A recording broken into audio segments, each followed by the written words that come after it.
Hi everyone, I'm Heidi Rogers, and this is Tell the Others. I wanted to create a place for meaningful conversation, life lessons, and parenting hacks. Sometimes I chat to interesting people, sometimes I answer questions about parenting or life stuff, and sometimes I just rant. These episodes are filled with stories and insights that made me say, ugh, I just have to tell the others. So let's dive in to hear what we can learn today. If I was skinnier, smarter, prettier, richer, then I might be lovable. Yeah, so if I get those things, then I'll be lovable. Then I'll have worth and value, and that will then make me feel okay. And then when I feel okay, I will have self-esteem and confidence. Hooray! I believe that the best way you can respect anyone is by filling their buckets. And so the two buckets are, one bucket is, am I enough? I don't know if I'm enough. Am I skinny enough, pretty enough, smart enough, rich enough, good enough at my job, a good enough wife, husband, brother, sister, partner, employee, teacher, student, whatever. Am I good enough? I'm not sure if I'm good enough. And then the other bucket is, am I lovable? I don't know if the whole good enough stuff makes me lovable. I think I'm not lovable. Yeah, I think I'm not lovable. That is what I think we don't realize is actually going on beneath the surface when we're talking about respect. If you are communicating to someone, I think you're enough. I think you're lovable. They then think I am okay. And they then feel respected by me because I'm seeing them, I'm hearing them, I'm acknowledging them, I'm communicating to them, hey, you're enough. Hey, you're lovable. But how do we do that, right? Because most of us think the way that you do that is verbal cuddles, I call it, which is like, you're so great. And look at how you did your art project and great job with the soccer game. That's all nice. And for sure, do it. Don't not do that. It's just not as effective. And I think there's better ways that you can do it to make kids feel enough and lovable. The three ways that you fill the buckets are not through verbal cuddles, although verbal cuddles are great. The better way to fill the buckets is through choice, autonomy, and connection. Okay? What the heck does that mean? And also, what is that related to respect? So if I give you choice and I give you autonomy and I prioritize connection and relationship with you, those three things communicate I respect you. And if you think about it from a work setting, if you have a boss who said to you, hey, this project is coming up, this project is, due, I need you to work on it, and I'm going to micromanage every 2 minutes of your day. I'm going to put in your diary what you should be doing, and I'm going to hound you, and I'm going to harass you, and I'm going to not give you very many choices. I'm not going to give you much autonomy, and I'm going to go on holidays for 6 months overseas while you're working on it. So I'm not going to be very connected to you, but I need you to do this project. You would be like, I don't feel like you trust me. I don't think you think I'm good enough at my job. And this is going to suck that I don't have any choice. I don't have any autonomy. You're just telling me what I have to do with this project. That sucks. And that's, I think, what it often feels like for our kids when we don't give them choice and we don't promote autonomy and we don't prioritize connection. It sucks. And these three things are probably one of the most foundational pieces that are missing for a lot of families that I work with. The kids get no choice over anything, no autonomy, and connection is bottom of the list. And what's another word for connection? Relationship. This, you and me, not a priority. Lots of other stuff is a priority, but not our relationship. And also, I'm playing the long game. I'm in this for you guys for the long game. I want you to have kids that when they are 25 and they don't have to hang out with you, or when they're 18, they choose to. I want to teach you how to have a relationship with your kid that when they are 30, they want to come hang out with you and have you look after the kids, I want you to have a long game relationship with your kids. And unfortunately, what a lot of parents don't realize, and this is one of the things that I love about being a therapist and working with adults, is I know where it ends up, dude. So if you want to argue with me all day long, we can argue about this stuff. But I know where it ends up. I know where kids who were raised with parents who prioritize connection and prioritize the relationship, I know where they end up. And then kids whose parents did not prioritize the relationship and prioritized instead control, obedience, the kids had to respect their authority, that kind of dynamic, I know where that ends up. And it's not good. There's not a nice place where that ends up. The gist of it, of where it ends up, is a disconnected relationship and kids that don't want to hang out with their parents because you controlled me for 18 years. I'm out. I turned 18. Peace. I'm done.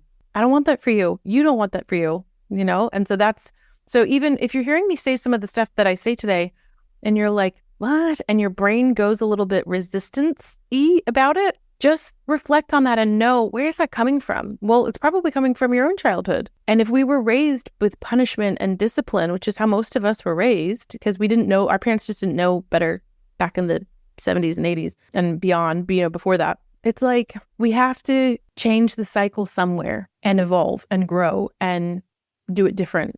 And so maybe that's starting with you. Maybe you're the first person in your family who's going to prioritize relationship. Maybe you're the first person in your family who's going to respect your child, even though they're 4, 5, 10, 15, whatever. When they're having big feelings, you're going to listen to them rather than telling them to shut up and go to their room or put them in timeout.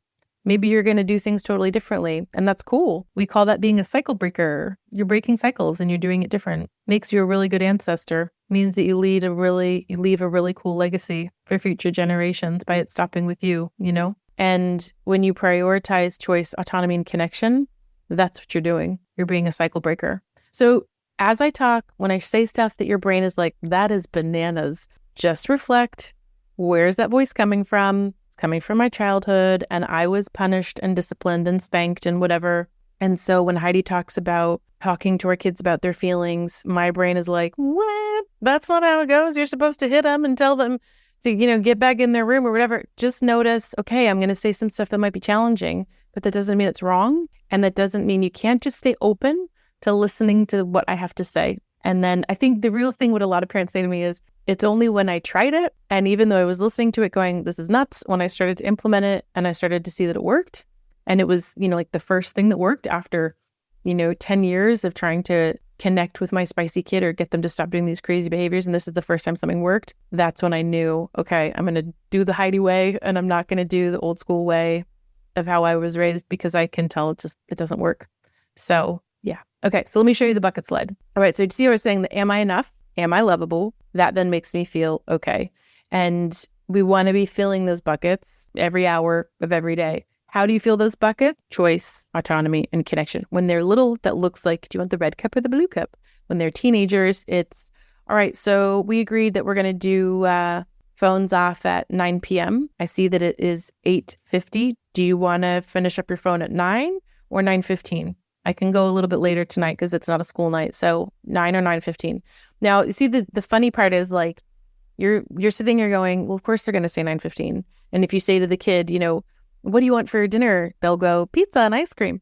But no, you give them parameters around what works for you. You give them parameters like 9 or 9:15, not because you think they're going to choose 9. So you offer them stuff that you can actually deliver on. But by giving them the choice, you are communicating, you matter. Your opinion is valid in this house. I take into consideration what you think. It matters to me how you feel. That's respect, isn't it? How many of us had parents that did that? Not most of us. So choice, man, it is simple. But saying, do you want chicken or fish? Again, I'm not saying what y'all want for dinner, because they're going to say, candy and ice cream. No. So I don't offer choices that I can't deliver on. I offer choices that are legit, that I'm okay with. Do you guys want to come inside in 10 minutes or 15 minutes? We know they're going to say 15. Again, not the point. I'm giving you choices, which communicates, I trust you. You are lovable. You are smart. You are worthy of making a decision in this family. Autonomy, encouraging them to do stuff for themselves, also communicates, you can do it. You're enough. You're smart enough. You can work it out. You can do it. You can walk home from school, And then connection, the relationship is huge. And we'll get into that a little bit more. But man, if you're connected to someone, you're like inadvertently communicating to them, I respect you, because you're connected to them. And we don't like to be connected to people who we don't think respect us. If you think about people in your life that you think they don't respect me or I don't respect them, do you like to be like connected? Nah. And then if you're wondering, oh my gosh, I have a lot of power struggles with my kid, what's that about? It's the buckets. So basically, when you have a lot of power struggles, the issue is the kid is not feeling their buckets are filled enough. I don't feel like I'm enough. I don't feel like I'm lovable, which translates to not enough choice, not enough autonomy, and not enough connection. And basically then I don't get enough power and feeling like I'm enough and lovable. So I will take it and I will find it. And like sort of give it to myself that I am enough and I'm lovable and I'll do it, and that's the basis of power struggles, basically. Does that make sense? So this slide, I want you to, screenshot it, print it, put it in your bathroom, put it in your fridge, and just remember this is how. So when Heidi says respect each other, respect ourselves, respect our kids, this is how you're communicating to them. I respect you, is by prioritizing choice, autonomy, and connection.